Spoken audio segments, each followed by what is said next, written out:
ओम नमः सिद्धिभ्यं नमो अरिहन्ताणं नमो सिद्धाणं नमो आयर्याणं नमो उवच्छायाणं नमो लोई सव्यसाहूणं। मंगलमय मंगलकरण वीतराग विज्ञान नमो ताहि जाति भय अरिहंतादि महान। करि मंगल करि हो महा ग्रंथ करन को काज। जाते मिले समाज सब पावे निज पद राज। इस भव तरु का मूलेक जानहु मिथ्या भाव। ताको करि निर्मूल अब करिए मोक्ष उपाव। आचार्य कल्प पंडित तोडरमल जी द्वारा विरचित मोक्ष मार्ग प्रकाशक ग्रंथ। 7वां अधिकार जैन मिथ्या दृष्टियों का विवेचन। निश्चयाभासी मिथ्या दृष्टि की हमने चर्चा की। व्यवहाराभासी मिथ्या दृष्टि की चर्चा चल रही है। व्यवहाराभासी मिथ्या दृष्टि कई प्रकार के हो सकते हैं। जो शास्त्रों को तो पढ़ता है, सीखता है, धर्म करना चाहता है। धर्म करना सभी चाहते हैं जगत में, लेकिन धर्म का सही स्वरूप समझता नहीं है। व्यवहार की जो बाहर की क्रियाओं की बातें हैं, उसको जैसा देखा, जैसा जाना, जैसा कुल परंपरा में चल रहा है, वैसा ही धर्म मान करके करने लगता है। उसकी परीक्षा नहीं करता, विचार नहीं करता, विवेक नहीं रखता, निर्णय नहीं करता सही गलत का। ऐसे जीव का नाम है व्यवहाराभासी मिथ्या दृष्टि। हमने कुल अपेक्षा धर्म धारक व्यवहाराभासी मिथ्या दृष्टि की चर्चा की थी। और कल हमने बिना विवेक के परीक्षा रहित आज्ञानुसारी धर्म धारक व्यवहाराभासी मिथ्या दृष्टि की चर्चा आरंभ की थी। कितने शब्द हैं देखो। परीक्षा रहित, किसी प्रकार की कोई परीक्षा नहीं करता। जैसा देखा, जैसा जाना, जैसा सुना, या जैसा कुल परंपरा में चल रहा है, शास्त्रों में जो लिखा है वो भी वैसा का वैसा मान करके करने लगता है।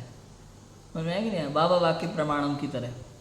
उसका नाम है व्यवहाराभासी मिथ्या दृष्टि जी। परीक्षा रहित आज्ञानुसारी, जैसी आज्ञा, हम तो वचन को मानते हैं, आज्ञा को मानते हैं और करने लगता है, उसका नाम है परीक्षा रहित आज्ञानुसारी व्यवहाराभासी मिथ्या दृष्टि। धर्मधारक शब्द सब जगह लगाया पंडित तोडरमल जी ने। क्यों लगाया? क्योंकि ये मानते हैं कि मैं धर्मात्मा हूँ। समझ में है कि नहीं? जब तक नहीं माने तब तक तो ठीक। ये मानते हैं, उन बाहरी क्रियाओं को कर करके स्वयं को बहुत बड़ा धर्मात्मा समझते हैं। ऐसे जीव है व्यवहाराभासी मिथ्या दृष्टि। समझ में आया? कल बहुत सारी चर्चा की थी। ये भी लिखा था कि शास्त्रों की बातों को भी परीक्षा करके मानना चाहिए भाई। क्यों? क्योंकि देखो, अन्य मत के भी शास्त्र हैं और हमारे भी शास्त्र हैं। वो भी अपने शास्त्रों की बात मानते हैं, हम भी अपने शास्त्रों की बात मानते हैं। तो अंतर क्या रहा? दोनों में कोई अंतर नहीं है। अब देखो, ये भी लिखा हो ना कि रात्रि भोजन का त्याग करना चाहिए, और ऐसा पढ़ कर के रात्रि भोजन का त्याग कर दिया। अब किसी ने पूछ लिया, भाई तुम रात को क्यों नहीं खाते? कि हम लोग जैनों में रात को नहीं खाते। तो इसका मतलब वो व्यवहाराभासी मिथ्या दृष्टि है। मतलब उसको पता होना चाहिए रात्रि भोजन नहीं करना तो क्यों नहीं करना। शास्त्र में लिखा है इसलिए नहीं करना। जैन लोग रात को नहीं खाते इसलिए नहीं करना। लोग पता है क्या समझते हैं? ऐसा जवाब दोगे तो, यार जैन कुल में पैदा होना बहुत बेकार बात है, इनको खाने ही नहीं मिलता। 50 तरह की समस्या है। भाई हम कंदमूल नहीं खा सकते, हम रात्रि भोजन नहीं कर सकते। क्यों? अरे यार वो जैन कुल में पैदा हो गए ना, इसलिए। ऐसा नहीं लगता? बड़े दुखी से। पता तो हो, अंदर से विवेक हो कि हाँ, सूर्यास्त के समय अनंत त्रस जीवों की उत्पत्ति होती है। त्रस जीवों की हिंसा है, 2 इंद्र से 5 इंद्र तक के जीवों की हिंसा है। मांस भक्षण का दोष है। और किसी जीव, अनंत जीवों को मार करके हम अपना पेट भरे, ऐसे हमारे भाव नहीं। अनंत बीमारियों का घर है, वो सब बात की बात है, विज्ञान की बात की है। मूल तो हमारा क्या कारण होना चाहिए? विज्ञान कह रहा है इसलिए कारण होना चाहिए, या फिर हिंसा से बचना है, अंदर में करुणा का भाव है, इसलिए रात्रि भोजन का त्याग है हमारा। बताओ समझो, आजकल तो लोग एक ही चीज़ देखते हैं ना, नहीं साइंस क्या करेगा भाई, शरीर की बीमारियों को देख करके हम रात्रि भोजन का त्याग करें, ऐसा नहीं है। फिर तो शक्कर खाना, जो डायबिटीज़ वाले होते हैं, है कि नहीं, सर्दी जुकाम है तो वैसी चीज़ें नहीं खाना, वो सब नहीं। हालांकि वो भी आप अगर ऐसे में अभक्ष्य उसको अभक्ष्य कहा, कौन सा अभक्ष्य कहा, अनिष्टकारक अभक्ष्य है वो भी, समझ में है कि नहीं आया। आप यदि बीमार हैं और आप व्रतों में ऐसी चीज़ें खा लेते हो जिससे आपको और बीमारी बढ़ती है, वो भी अनिष्टकारक अभक्ष्य है। उस समय भी आप व्रतों के समय अभक्ष्य का भक्षण कर रहे हो एक तरीके से। क्यों? क्योंकि ऐसी चीज़ आपको खानी नहीं चाहिए जिससे आपको बीमारी होती है, जिससे आपकी बीमारी बढ़ती है, जो आपको नुकसानदायक है। समझ में आया कि नहीं आया। तो ऐसा, तो कहने का अर्थ क्या है, आपको कारण पता होना चाहिए। आप भगवान की पूजा करते हैं तो आपको कारण पता होना चाहिए, आप भक्ति करते हैं तो आपको कारण पता होना चाहिए। ऐसा नहीं भक्ति क्यों करते हो, भक्ति में भी अब वही है ना, आजकल जो बनता है तो लोग आजकल के हिसाब से करते हैं। अब आजकल जैसी भगवान की भक्ति लोग बनाते हैं, जो सिंगर लोग होते हैं जिन्होंने कभी स्वाध्याय अपने जीवन में किया नहीं है, जैन धर्म की ABCD पता नहीं है, म्यूजिक का ज्ञान है, थोड़ा आवाज़ अच्छी है तो गा लेते हैं भैया, तो भक्ति भी कैसी बनाते हैं, जय बाबा करते रहते हैं बस। और भगवान कहाँ पैदा हुए थे, कौन सी तिथि को पैदा हुए थे, कौन माता थे, कौन पिता थे, कौन नाना थे, कौन नानी थे, वो सारी बातें, तिथि, ग्रह, नक्षत्र सब डाल देते हैं उस भक्ति के अंदर। ये हो गई भगवान की भक्ति। कैसे समझ में आएगा भगवान के गुण क्या है, भगवान का स्वरूप क्या है? क्यों? क्योंकि आपकी भक्ति में भगवान का स्वरूप है ही नहीं। और जिस क्षेत्र का मंदिर प्रसिद्ध हो, जहाँ की प्रतिमा प्रसिद्ध हो, उसमें उस क्षेत्र की पूरी जानकारी आ जाती है बस। समझ में आए कि नहीं आए? यहाँ वाले भगवान, वहाँ वाले भगवान, वहाँ वाले भगवान, अरे भाई वीतराग भगवान कहाँ हैं ये तो बताओ। कुंडलपुर के भगवान हो गए, शिखर जी के भगवान हो गए हैं, महावीर जी के भगवान हो गए, लेकिन वीतराग भगवान कहाँ है? तो लोगों को कैसे पता चलेगा कि क्या पूज्य है? वीतरागता ही पूज्य, समझ में ही नहीं आएगा। समझ में आया कि नहीं आया? तो ऐसे जीव जो निर्णय नहीं करते सही गलत का, विवेक नहीं रखते, जो चल रहा है या जो लिखा है बिना किसी परीक्षा के, बिना विवेक के वैसा का वैसा स्वीकार कर लेते हैं और उसको आगे बढ़ाते हैं, वे कौन है? व्यवहाराभासी, परीक्षा रहित, आज्ञानुसारी, धर्म धारक, व्यवहाराभासी, मिथ्या दृष्टि। समझ में आया कि नहीं आया? ऐसे जीव हैं। तो अपने शास्त्रों में जो कथन है ना, वो भी परीक्षा करके स्वीकार करना। अच्छा, कौन से कथन परीक्षा करके स्वीकार करना? कि जो प्रत्यक्ष और अनुमान से सिद्ध होते हैं वो वचन, और बाकी के कि जो प्रत्यक्ष अनुमान से सिद्ध होते हैं वो वचन यदि आपने प्रमाण कर लिया तो बाकी के वचन भी साथ में हैं। जो आपके क्षयोपशम ज्ञान से सिद्ध नहीं होते हैं उनको वैसा का वैसा अगर इनके द्वारा ही कहे हैं तो सत्य ही होगा। क्यों? तो इसमें चर्चा आएगी आगे बहुत सारी। देखो पढ़ते अपन यहाँ से, फिर अपन उसकी चर्चा करते हैं, बहुत आनंद आएगा। देखो, वह कहता है, पेज नंबर 216, वह कहता है कि शास्त्रों में परस्पर विरुद्ध कथन तो बहुत हैं। किन किन की परीक्षा की जाए भाई? परस्पर विरुद्ध कथन बहुत मिलते हैं शास्त्रों में, इधर कुछ लिखा है, इधर कुछ लिखा है। किस किस की परीक्षा करें? कि मोक्ष मार्ग में दीप, गुरु, धर्म, जीवादि तत्व व बंध मोक्ष मार्ग प्रयोजन भूत हैं, सो इनकी परीक्षा कर लेना। जिन शास्त्रों में यह सच्चे कहे हों उनकी सर्व आज्ञा मानना, जिनमें यह अन्यथा प्ररूपित किए हों उनकी आज्ञा नहीं मानना। समझ में आया कि नहीं है? भाई पढ़ाई के लिए तो बहुत सारी चीज़ें हैं, तेरा काम किससे सकता है पहले वो देख। कोई डॉक्टर है ना, कोई डॉक्टर ऑपरेशन कर रहा है, जिस चीज़ का भी स्पेशलिस्ट है, न्यूरोलॉजिस्ट है, हार्ट का स्पेशलिस्ट है, तो वो डॉक्टर जो है उसको जिसका ऑपरेशन करना है उसका ज्ञान होना उसको कंपलसरी है। अब वो मकान कैसे बनता है, उसमें कितनी ईंट लगती है, कितने पत्थर लगते हैं, कितने का आता है, कितने का नहीं आता है, कितना सरिया डालना होता है, कौन सा साइज होता है, वो इंची टेप जो होता है, मेजरमेंट है ना, नापना तोलना, उसे वो सब नहीं आता। लेकिन वो जिसका स्पेशलिस्ट है डॉक्टर ऑपरेशन करना, वो उसे पूरा आता है। तो बताओ क्या उसको इंजीनियरिंग की वो जानकारी ज़रूरी है? लेकिन अब उसको इंजीनियरिंग की बाहर की दुनिया की पूरी जानकारी है, डॉक्टर बन के बैठा है, ऑपरेशन करते समय मेन बात उसे पता नहीं है, तो बताओ क्या होगा? समझ में आया कि नहीं आया? ऐसे संसार में क्या चल रहा है वर्तमान में? पूरी दुनिया की जानकारी लेना चाहता है, कौन का प्रधान, कहाँ का प्रधानमंत्री कौन है, मुख्यमंत्री कौन है, कौन कब क्या क्या कर रहा है, कैसे कैसे कर रहा है। परीक्षाओं में भी यही आता है, केबीसी जो होता है, कौन बनेगा करोड़पति वगैरह, सब में वही चल रहा है। टोटल ऐसे प्रश्न जो किसी के किसी काम के नहीं है, और उनको जो रट रट के बैठे हुए हैं वो प्रसिद्ध होते जा रहे हैं। समझ में आया कि नहीं आया? तो जैन धर्म तो भैया ऐसा कहता है कि तू चाहे पूरी दुनिया को जान ले तो भी तू अज्ञानी है, और तू पूरी दुनिया को नहीं जान, केवल अपने को जानता है तो तू ज्ञानी है। देखो, हम केवल पूरी दुनिया को जानने के पीछे भाग रहे हैं, हर कोई वही भाग रहा है, बचपन से शिक्षा ही वही दी जा रही है, जानो जानो जानो। किसको जानो? पूरी दुनिया को जानो। परीक्षा में भी वही आता है, भाई कर्नाटक की जलवायु कैसी है, अरे हमें क्या मालूम भैया, हमें भारत की पता चल जाए वही बहुत है।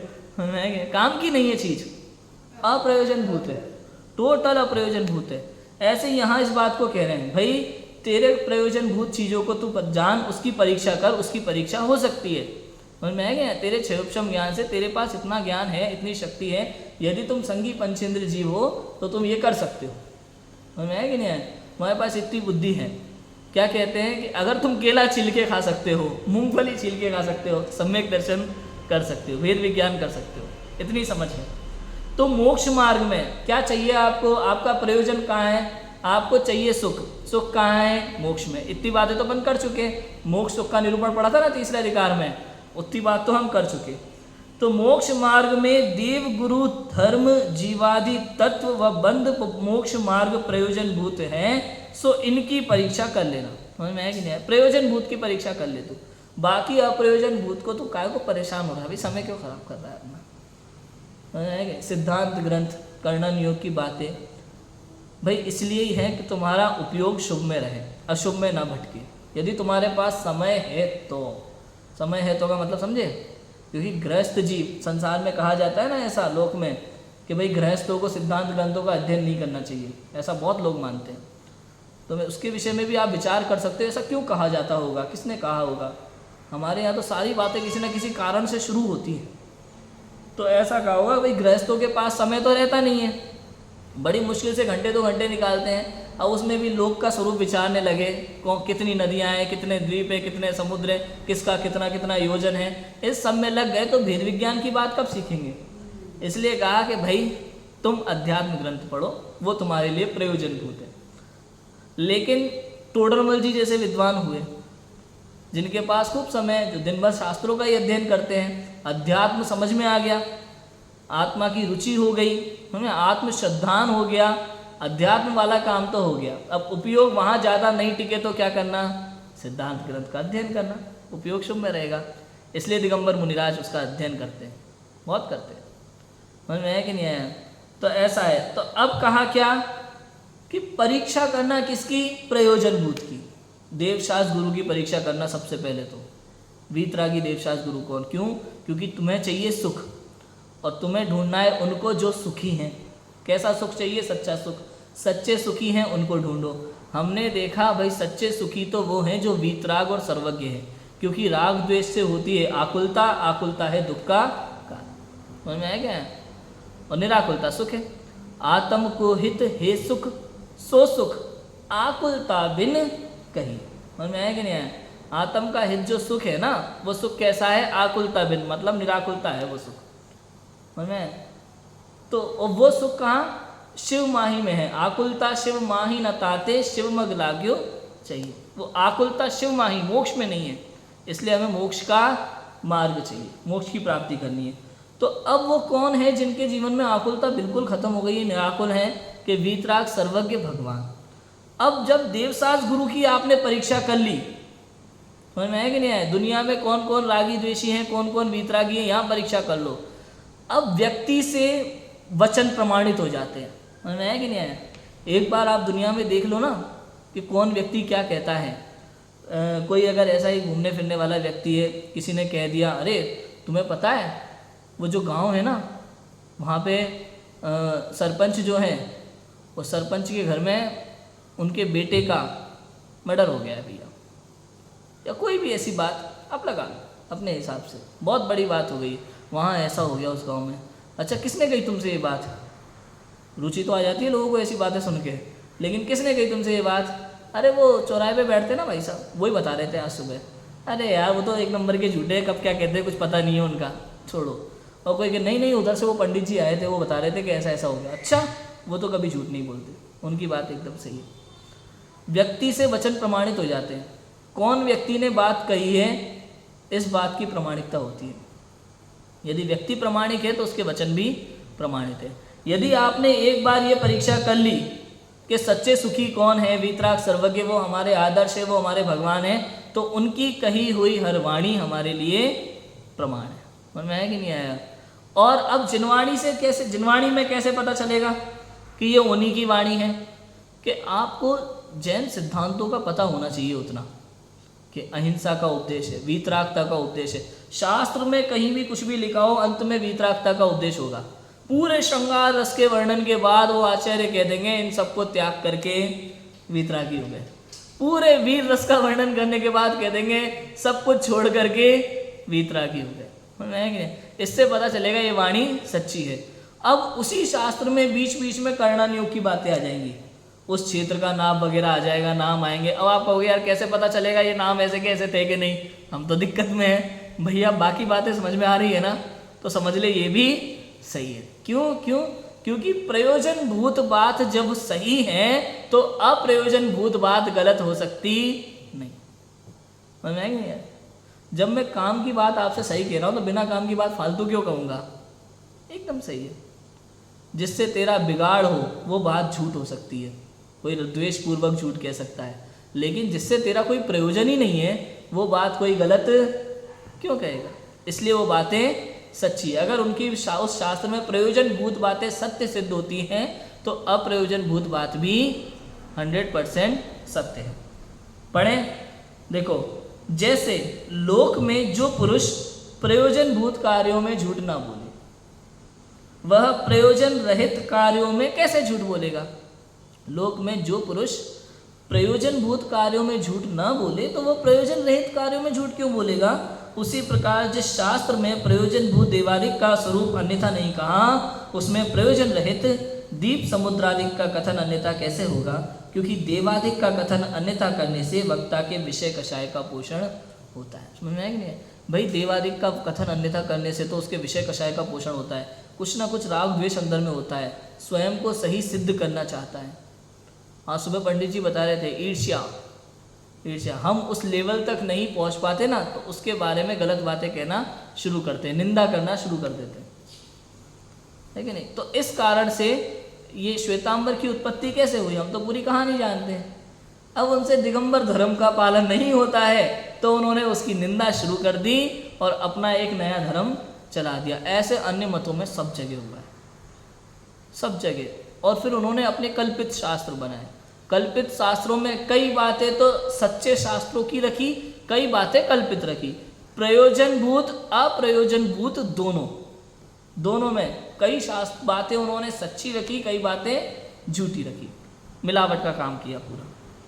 तो इसलिए वो पूरे के पूरे मिलावटी शास्त्र। यदि वीतरागता का पोषण नहीं है तो वो शास्त्र सच्चे नहीं, झूठे हैं, ऐसा है। प्रश्न उठाया देखो फिर से कि देवादिक का अन्यथा कथन तो विषय कषायवश किया, परंतु उन्हीं शास्त्रों में अन्य कथन अन्यथा किस लिए करें? भाई देवादिक का कथन तो विषय कषाय के लिए किया, कुछ भाई ईर्ष्या हुई या उस संबंधी पालन नहीं हो रहा था तो अन्यथा अपना बना दिया। लेकिन अप्रयोजन भूत वैसी की वैसी रख लेते बातें, उसमें क्या दिक्कत थी? द्वीप समुद्र का वर्णन तो वैसा का वैसा मिलना चाहिए था, उन्होंने वो भी चेंज क्यों किया? तो देखो क्या उत्तर देते पंडित टोडरमल जी कि यदि एक ही कथन अन्यथा करें तो उसका अन्यथापना शीघ्र प्रकट हो जाएगा। समझ में आएंगे? एक ही कथन अगर उसी बात को गलत कहेंगे ना तो पता चल जाएगा कि ये बातें गलत है, बाकी तो सब जैन धर्म से मिल रहा है तो मतलब इन्होंने कुछ ना कुछ गड़बड़ की है, तो समझ में आ जाएगी लोगों को बात। इसलिए भिन्न पद्धति नहीं ठहरेगी, इसलिए बहुत कथन अन्यथा करने से भिन्न पद्धति ठहरेगी। वहाँ तुच्छ बुद्धि भ्रम में पड़ जाते हैं कि यह भी मत है, यह भी मत है। समझ में आया कि नहीं आया? पूरी बात बदल देने से पता चलेगा ये भी इनका एक मत है। और कुछ बातें तो सच्ची रखनी पड़ेगी वरना पूरा झूठा हो जाएगा। समझ में आया कि नहीं आया? ऐसी बातें जो सच्ची सिद्ध होती हैं हमारे द्वारा, वो बातें वो सच्ची डालते ही डालते हैं, प्रयोजन भूत में भी और अप्रयोजन भूत में भी। इसलिए प्रयोजन भूत का अन्यथा पना मिलाने के लिए अप्रयोजन भूत कथन भी अन्यथा बहुत किए हैं। प्रतीति कराने के अर्थ कोई कोई सच्चे कथन भी किए हैं, परंतु जो चतुर हो सो भ्रम में नहीं पड़ता। प्रयोजन भूत कथन की परीक्षा करके जहाँ सत्य भाषित हो उस मत की सर्व आज्ञा मान। सबसे पहले परीक्षा किसकी करनी है? प्रयोजन भूत की।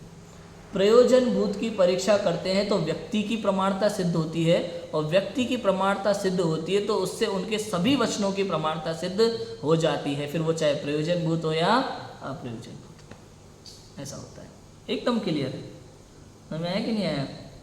तो इस तरह से उसका कथन होता है। सो परीक्षा करने पर जैन मत ही सत्य भाषित होता है, अन्य नहीं। परीक्षा कर लो, आप कहीं भी कर लो। बात की थी ना मैंने, अन्य सभी मतों में केवल किसके लिए भगवान माना है? अच्छे काम करने वाले, लेकिन सब दुखी हैं और हमें चाहिए सुख। समझ में आया कि नहीं आया? सब दुखी हैं, सारे के सारे जिन जिनको भगवान माना है सब दुखी हैं। वो अभी आई ना मूवी केरल वाली, उसमें तो उन्होंने कहा, क्रिश्चियन लोगों से कहा, भाई तुम भगवान के पुत्र हैं और वो फांसी पे लटक गए। और जो भगवान अपने पुत्र को नहीं बचा सकता वो तुम्हें कैसे बचाएगा? समझ में आया कि नहीं आया? और ये सच बात है, हम लोग जैनों में भी ऐसा हो रहा है। क्यों हो रहा है? आजकल युवा पीढ़ी धर्म से विमुख हो जाती है बहुत जल्दी। कारण क्या है? क्योंकि बचपन से ही उनको धर्म की गलत शिक्षा देते हैं जानबूझ करके। जैसे वो लौकिक में कहते हैं ना, वो डराने के लिए फुआ फुआ हवा हवा कह करके डराते हैं। ऐसी बातें बचपन से सिखा दी जाती हैं, वो उनको सच मान के बैठ जाते हैं। जैसे भगवान पाप देंगे, ऐसा नहीं करना, भगवान पाप देंगे। शब्द शब्द में अंतर हो गया। भगवान कौन होते हैं? पाप देने वाले। ऐसा करने से पाप लगेगा, पाप होगा, ये करना गलत बात है, ऐसा बोलो ना तो दिक्कत क्या है? बचपन से ही उनके मन में वो डाल दिया जाता है कि भगवान सारे करता धरता है हमारे। उनको डरा के रखा जाता है भगवान से। भगवान पाप देंगे? कौन होते हैं भगवान पाप देने वाले? वो तो करता है, वीतरागी है। अब इसको कहने मात्र में सारे भगवानों को आप गाली दे रहे हो। सोचो आप, इतना कहने से कि भगवान पाप देंगे मतलब आपने वीतरागी भगवान को रागी द्वेषी बना दिया।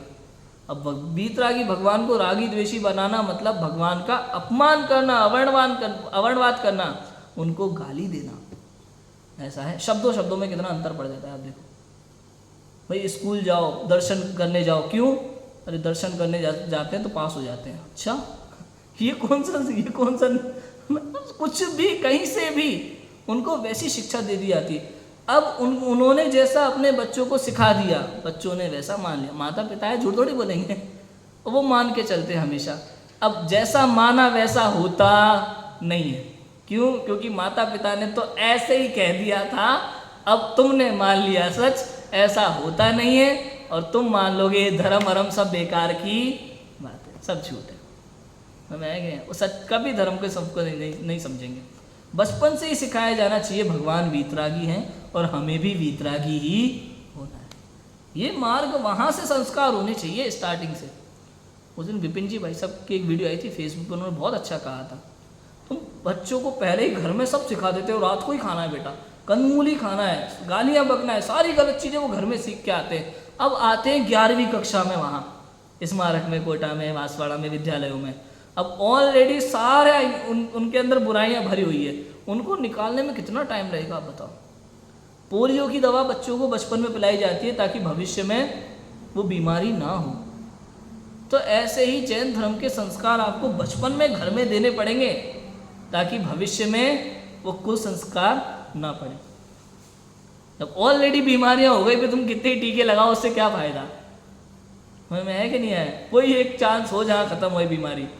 ऐसे ही सारी बीमारियां तुम पहले से लगा के भेज रहे हो, अब यहाँ कितना इलाज करें, उनको बड़ा मुश्किल पड़ता है इलाज करना। ऐसा हो जाता है, इसलिए कहा वो चीज। परीक्षा करने पर जैन मत ही सत्य भाषित होता है, अन्य नहीं। बचपन से ही वैसा संस्कार दो आप, सही बात बताओ बच्चों तो सही समझेंगे। क्योंकि इसके वक्ता वीतराग सर्वज्ञ भगवान हैं, झूठ किस लिए कहेंगे। इस प्रकार जिन आज्ञा मानने से ही जो सच्चा श्रद्धान हो उसका नाम आज्ञा सम्यक्त्व है, और वहाँ एकाग्र चिंतवन होने से उसी का नाम आज्ञा विचय धर्म ध्यान है। दो बातें, एक तो आज्ञा सम्यक्त्व और धर्म ध्यान। आज्ञा सम्यक्त्व क्या? कि जो वीतराग सर्वज्ञ भगवान द्वारा कथित वाणी है वो 100% सत्य है। इसका नाम सच्चा श्रद्धान है। देवशास्त्र गुरु का सच्चा श्रद्धान यही है। यदि वीतराग सर्वज्ञ भगवान द्वारा कथित है तो सत्य है। अंदर में यही रखना हमेशा। अब ये जिनवाणी है, छपी हुई है, हमारे पास पब्लिश होके आई है, कहने में तो यही आ रहा है कि जिनवाणी है, लेकिन पॉसिबल हो सकता है कि किसी ने बीच में कुछ मिला दिया हो, मिसप्रिंट हुआ हो, कहीं ना कहीं एक अर्थ का अनर्थ हो जाए मिसप्रिंट में। समझ में है कि नहीं है? अब लिखा जैसे मान लो कि जो मोह राग द्वेष से रहित हैं वो भगवान है।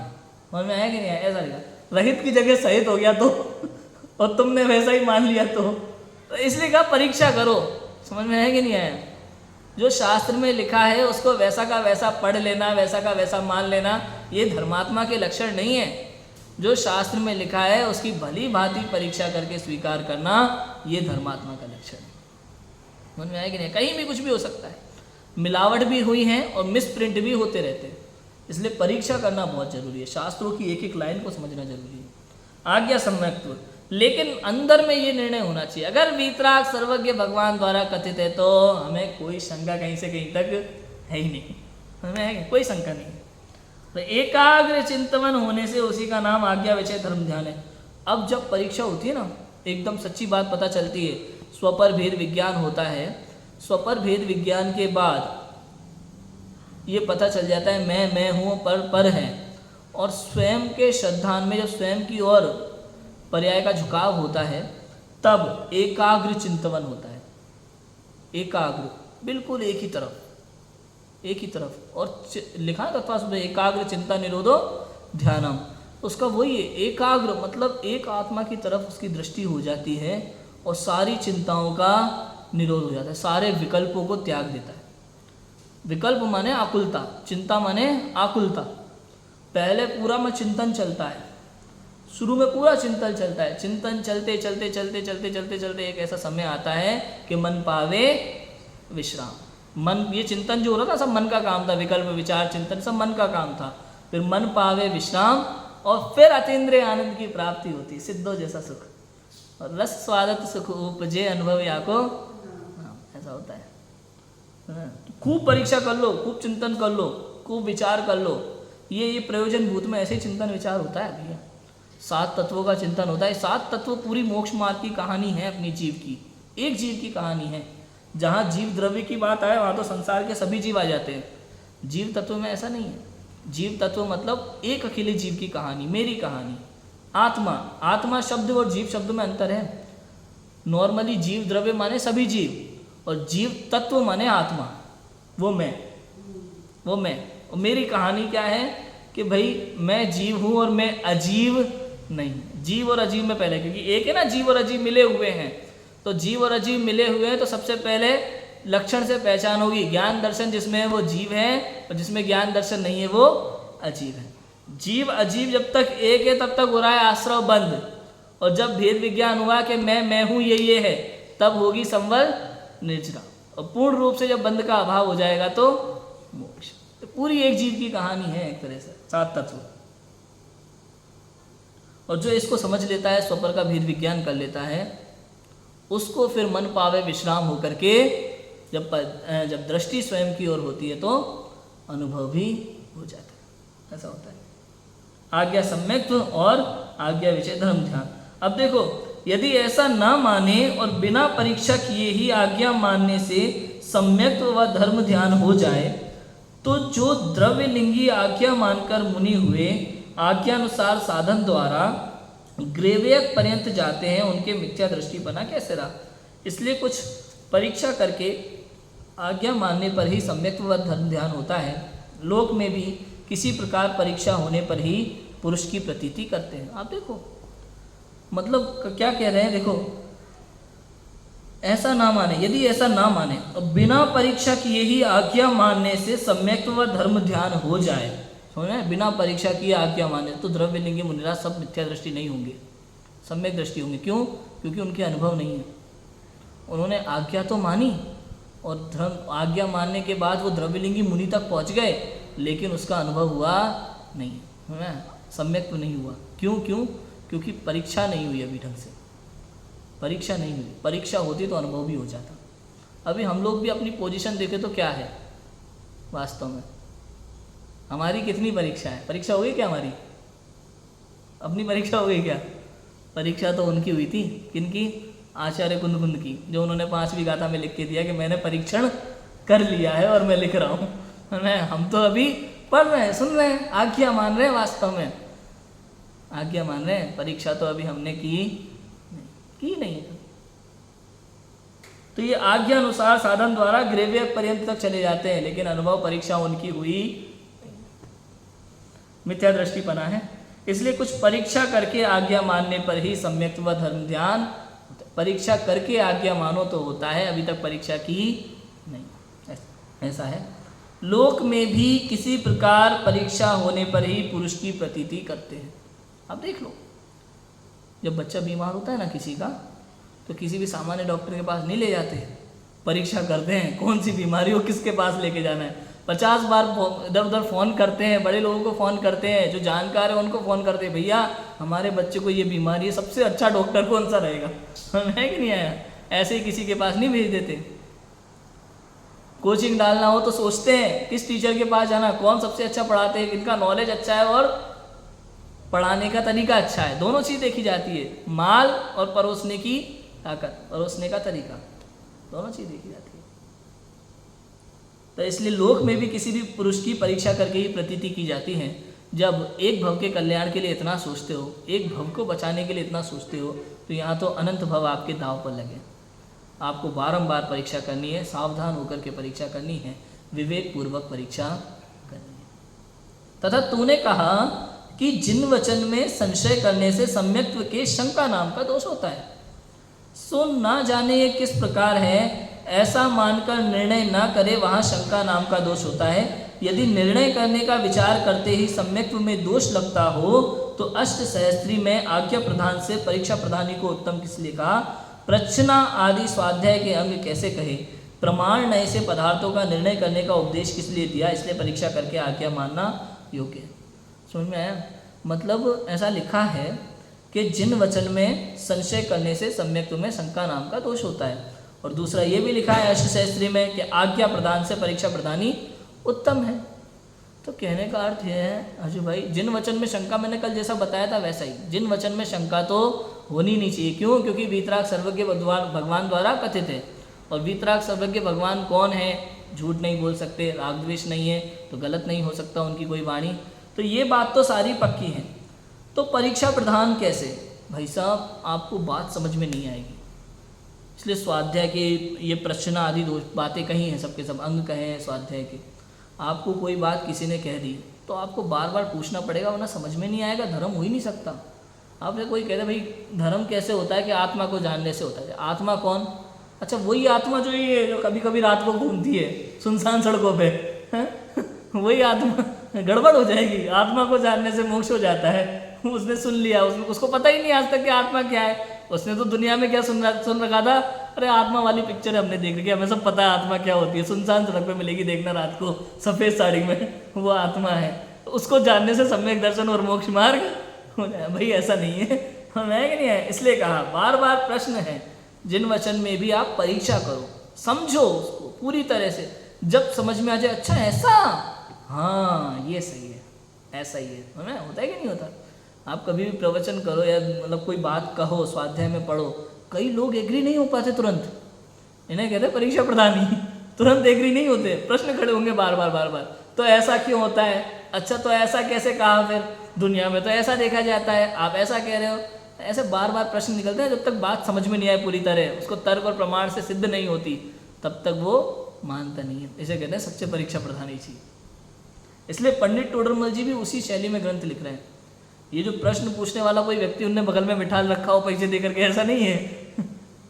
खुद ने प्रश्न उठाए, सारे प्रश्न उन्हें पता था कैसे कैसे लोग घूम रहे हैं संसार में, कैसे कैसे प्रश्न उठा सकते हैं, खुद उठा के उत्तर दे दिया पहले ही। प्रमाण नए से परीक्षा करके ही उन बातों को स्वीकार करना।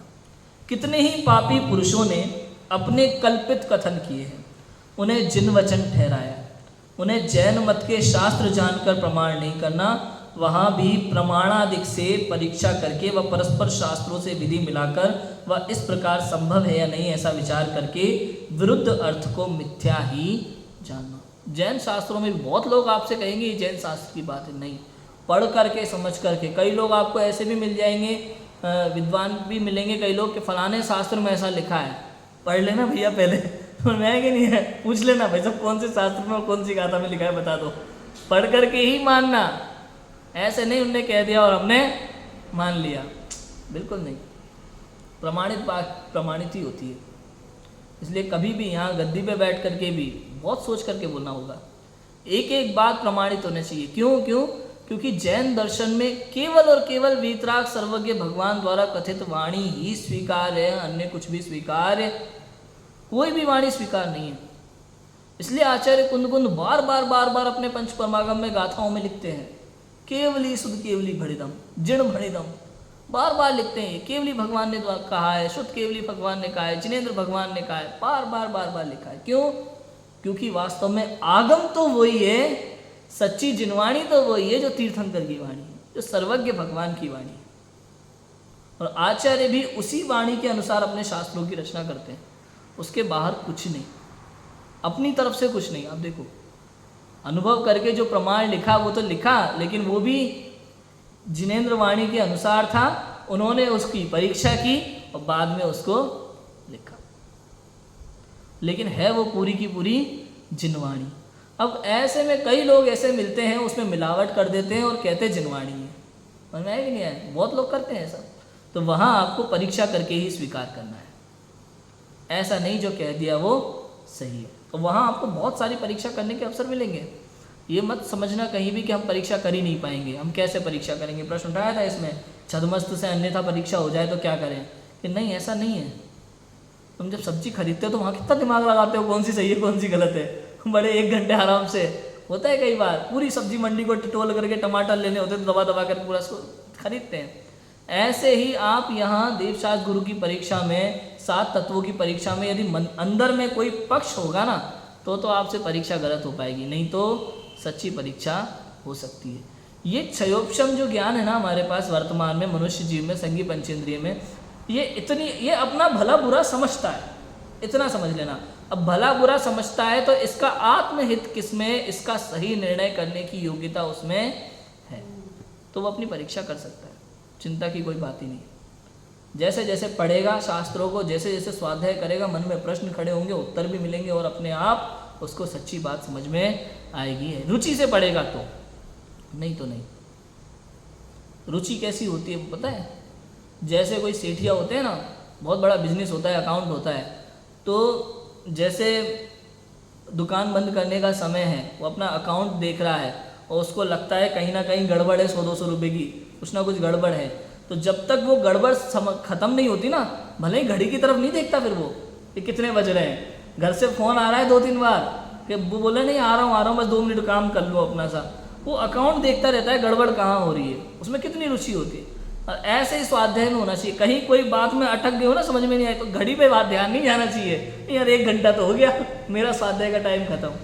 जब तक वो प्रॉब्लम सॉल्व ना हो जाए तब तक वो वहीं लगा रहे, इसको कहते हैं सच्ची रुचि। ऐसा नहीं कि टाइम हुआ तो ख़त्म, टाइम नहीं, ये तो आत्महित की बात है।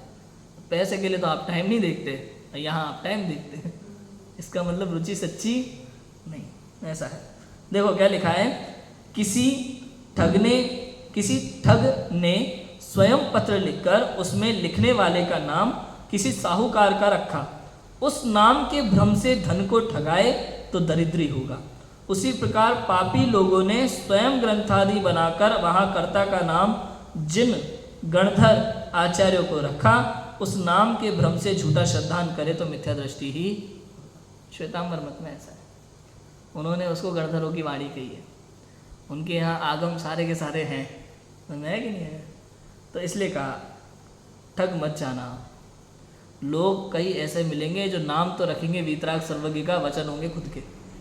तो ऐसी वाणी आपको वास्तविक वाणी से, सच्चे वाणी से मिला लेना चाहिए। दूसरा, स्वयं प्रयोजनभूत तत्वों की श्रद्धा करनी चाहिए, परीक्षा करनी चाहिए, परीक्षा करके श्रद्धा करनी चाहिए। स्वयं प्रयोजनभूत तत्वों की जिसकी परीक्षा हो सके उसकी। और यदि उसी शास्त्र में प्रयोजनभूत तत्व की सबकी परीक्षा सही होती है, वो सही है, तो उसमें अप्रयोजनभूत तत्व भी सही है, वो भी सही है। और जहाँ प्रयोजनभूत बातों में अन्यथा बातें हैं तो फिर वहाँ अप्रयोजनभूत भी अन्यथा ही होंगी, ऐसा श्रद्धान होना चाहिए। कहता है कि गौमठ सार में ऐसा कहा है कि सम्यक दृष्टि जीव अज्ञानी गुरु के निमित्त से झूठ भी श्रद्धान करे तो आज्ञा मानने से मिथ्या दृष्टि ही है, सो ये कथन कैसे किया। गौमठ सार में ऐसी एक गाथा है, उसमें ऐसा लिखा है कि किसी गुरु ने मान लो अज्ञान में कोई बात कह दी, दिगंबर मुनिराज ने अज्ञान में कोई बात कह दी, तो उसका शिष्य उसको वैसा ही माने तो भी सम्यक दृष्टि है, ऐसा गौमठ सार में कहा है। तो ये बात मालूम है किस अपेक्षा से कही है। अब वो दिगंबर मुनिराज में जो अज्ञान बात कही ना, वो कर्णानुयोग संबंधी बात को लेकर के कही है। क्यों? क्योंकि प्रयोजनभूत तत्व में उनको कोई शंका होती नहीं है। चौथे गुणस्थानवर्ती जीव को भी प्रयोजनभूत तत्व में कोई शंका नहीं होती। अब कोई ऐसे दिगंबर मुनिराज हैं जिनको कर्णानुयोग में कहीं कोई बात में कुछ 19-19 है, मतलब जैसे 1 लाख योजन की चले मान लो 90,000 योजन बता दिया उन्होंने सुमेरु पर्वत, और गुरु की आज्ञा से दूसरे उनके शिष्य जो है मुनिराज, उन्होंने मान भी लिया, तो भी उनके सम्यक दर्शन में दोष नहीं लगता। लेकिन इसके आगे अब कोई दूसरे मुनिराज मिले और वो सही बताएं तो ना माने तो दोष लग जाता है। ऐसा है, वो अगर प्रमाण से सही बताए, कहें भाई यहाँ देख लो इस शास्त्र में ऐसा लिखा है, इन आचार्य ने ऐसा लिखा है, तुम्हारे गुरु ने भूल से बता दिया होगा लेकिन सच ये है, अब तो भी पक्ष सहित होकर के ना माने, उसके वो पक्ष पड़ा हो, तो उसके दोष सम्यक नहीं रहेगा। ऐसा है। देखो उत्तर में क्या लिखते हैं पंडित टोडरमल जी कि जो प्रत्यक्ष अनुमान आदि गोचर नहीं है और सूक्ष्म पने से जिनका निर्णय नहीं हो सकता, उनकी अपेक्षा ये कथन है, सिद्धांत की अपेक्षा ये कथन है। परंतु मूलभूत देवगुरु धर्म और तत्वादिक का अन्यथा श्रद्धान होने पर तो सर्वथा सम्यक्त्व रहता नहीं, कभी नहीं रहेगा, सम्यक दर्शन ही नहीं रहेगा। यदि देवशास्त्र गुरु में और 7 तत्वों का श्रद्धा नहीं रहेगा, जीव अजीव का श्रद्धा नहीं होगा, तो वे सम्यक दर्शन हो सकता नहीं। ये आहारक रिद्धि में भी जो कहते हैं ना लोग कि मुनिराज के दाएं हाथ से पुतला निकलता है, उनके कोई शंका होती है तो समव शरण को स्पर्श करके आ जाता है तो शंका का समाधान हो जाता है, वो शंका भी सब अप्रयोजनभूत शंका है। आहारक रिद्धि माने भावलिंगी दिगंबर मुनिराज, प्रयोजनभूत में शंका का सवाल ही नहीं उठता। कई लोग इस बात को नहीं समझ पाते।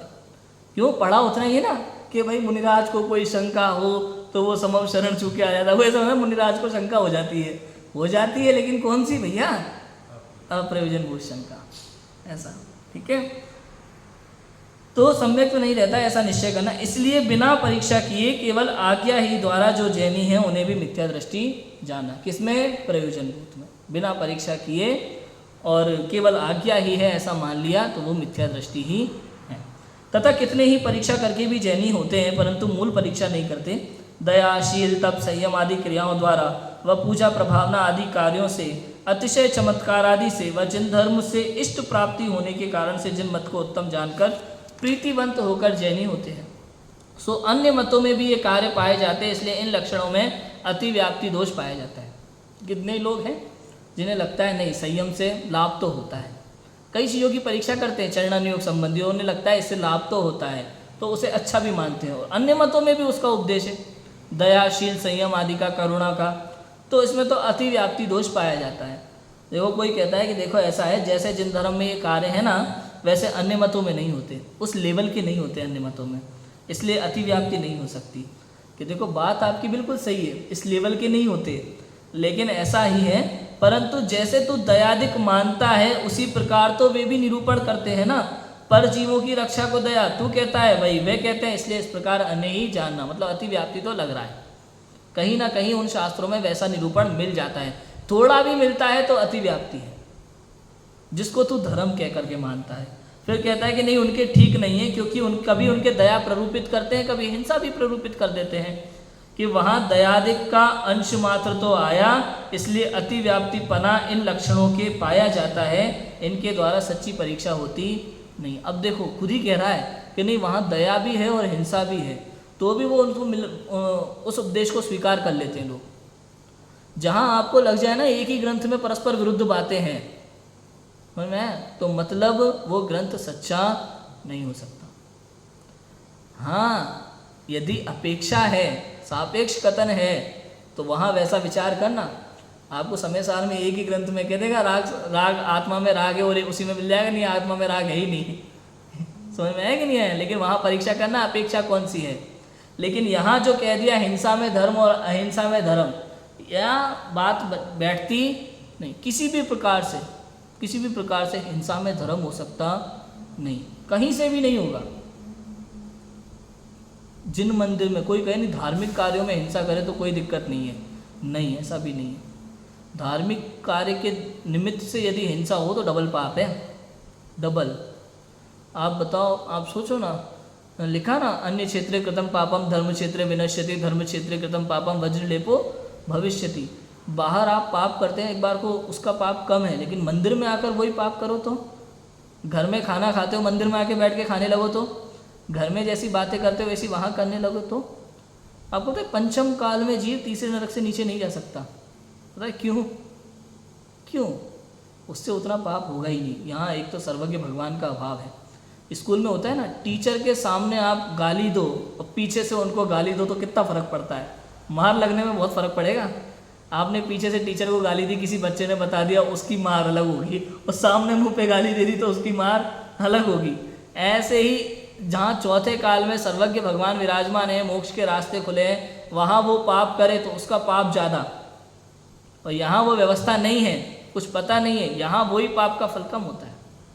ऐसा होता है, समझ में आया कि नहीं? उसका फर्क पड़ता है बहुत ज़्यादा। और देखो क्या लिखा कि वो कैसे होती है कि जिन धर्म में सम्यक दर्शन ज्ञान चारित्र को मोक्ष मार्ग कहा है, वहाँ सच्चे देवादिक व जीवादिक का श्रद्धान करने से सम्यक होता है, वे उनको जानने से सम्यक ज्ञान होता है, और वास्तव में रागादिक मिटने पर सम्यक चारित्र होता है। सो इनकी स्वरूप का जैसा जिन मत में निरूपण किया है वैसा अन्यत्र कहीं नहीं किया, तथा जैनी के सिवाय अन्य मती ऐसा कार्य कर नहीं सकते।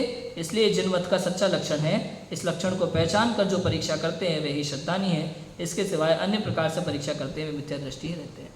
भैया सम्यक स्वरूप रत्नत्रय स्वरूप मोक्ष मार्ग केवल और केवल समस्त संसार में जैन मत में ही पाया जाता है और कहीं नहीं। देख लेना, ये अनेकांत स्यादवाद, सम्यक दर्शन ज्ञान चारित्र की बात, आत्मकल्याण की बात केवल और केवल जैन धर्म में और कहीं नहीं। दुनिया में उपयोग भी दो ही है, भाव भी दो ही तरह के हैं, एक अशुभ और एक शुभ। सभी मतों में अशुभ भाव मतलब पाप और शुभ भाव माने धर्म। हमारे यहाँ ऐसा ही नहीं, अशुभ भाव माने पाप, शुभ भाव पुण्य और शुद्ध भाव धर्म। यहाँ तीन हो गए। आप देखो, यहाँ से आपको परीक्षा करने में मदद मिलेगी। जहाँ बात सम्यक दर्शन की है, रत्नत्रय स्वरूप मोक्ष मार्ग की, निराकुलता की है, वो सच्चे शास्त्र हैं, और जहाँ आकुलता की ही बात है वो झूठे शास्त्र हैं। जहाँ आकुलता में भी सुख बता दिया वो झूठे शास्त्र, जहाँ निराकुलता को सुख बताया वो सच्चे शास्त्र। और कहें अन्य मतों में तो कहा भैया तुम स्वर्ग पाओगे तो वैकुंठ धाम में तुम्हें जगह मिलेगी प्रभु के चरणों में, कि वहाँ करना क्या होगा, बैठकर प्रभु के पाँव दबाना। इससे अच्छा हम यहाँ पापा के दबा लेंगे, उसमें क्या फ़ायदा। मैं कि नहीं, तो इसका मतलब वो झूठे हैं। क्यों? वहाँ जाके भी उनको वही काम वही चिंता है। स्वर्ग जाकर के लोग कहते हैं सुख मिलेगा, स्वर्ग में कितना दुख है आप पढ़ो एक बार तो पता चलेगा। वहाँ भी अलग अलग जाति के देव होते हैं। ऊपर वाली जाति का देव कहते चल घोड़ा बन जा, मुझे घूमने जाना है, बनना पड़ेगा, मना नहीं कर सकते। ऐसे ऐसे काम हैं, तो दुखी है। हमें तो ऐसी जगह चाहिए जहाँ दुख का कोई नामो निशान ही ना हो, दुखी ना हो, बिल्कुल भी ना हो, कभी दुख ना आए। तो ऐसा तो निराकुल सुख केवल और केवल मोक्ष में है और कहीं नहीं, स्वर्गों में भी नहीं। समझ में आया? ऐसा जो श्रद्धान करते हैं वे सम्यक दृष्टि होते हैं, और इसके सिवाय जो अन्य प्रकार से परीक्षा करते हैं वे सभी मिथ्या दृष्टि है। कितने ही संगति से जैन धर्म धारण करते हैं, कितने ही महान पुरुष को जिन धर्म में प्रवृत्ता देखकर आप भी प्रवर्तते हैं, कितने ही देखा देखी जिन धर्म की शुद्ध या अशुद्ध क्रियाओं में प्रवर्तते हैं, इत्यादि अनेक प्रकार के जीव आप विचार कर जिन धर्म का रहस्य नहीं पहचानते और जैनी नाम धारण करते हैं वे सब मिथ्या दृष्टि ही जान। देखी देखी बातें सुनते हैं। कुछ लोग जैन धर्म को देख करके अच्छा भी बोलते हैं, वाह वाह भी बोलते हैं। इन सबसे आप प्रभावित नहीं होना, बस इतना है। हमें कोई हीरो हीरोइन आ जाए, कोई पॉलिटिशियन आ जाए, हमारे यहाँ तो लोग पागल हो जाते हैं। कोई फिल्मी हो रहा आ जाए, पॉलिटिशियन आ जाए, उसने अगर 2 बात आपके लिए अच्छी बोल दी, वो आपके लिए भगवान से बढ़कर हो जाता है फिर। मैंने है कि नहीं है? कई लोग ऐसा करते हैं, भाई वो आया था हीरो, उसने अपने को अच्छा कह दिया, मतलब हम अच्छे, मतलब वो हमारे लिए प्रमाणित करने वाला है, होता कौन है भाई? वो हमारे भगवान को सर्टिफिकेट देने वाला, हमारे धर्म को सर्टिफिकेट देने वाला होता कौन है? और वो तो जहाँ जाता है वहाँ के गुण गाना शुरू कर देता है, उसमें क्या बड़ी बात है? उनको तो पब्लिसिटी करनी होती है, एक को वोट चाहिए, एक को पब्लिसिटी चाहिए, दोनों को ही।